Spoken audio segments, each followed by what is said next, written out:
जी एक नंबरची संख्या आहे ती घ्यायची आहे. या दिलेल्या उदाहरणामध्ये 1 ते 20 संख्यांची बेरीज काढायची असल्यामुळे सुरुवातीची संख्या आहे 1, ती आपण घेऊया.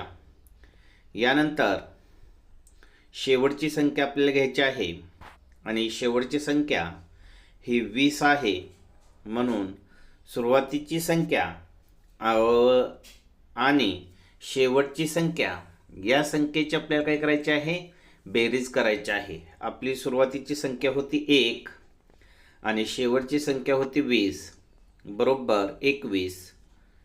या ठिकाणी जी बेरीज आलेली आहे त्या बेरजेच्या समोर शेवटी शून्य लिहिलं की आपल्याला या संख्येचं उत्तर मिळेल. म्हणजे येणारी जी बेरीज आहे ती बेरीज 210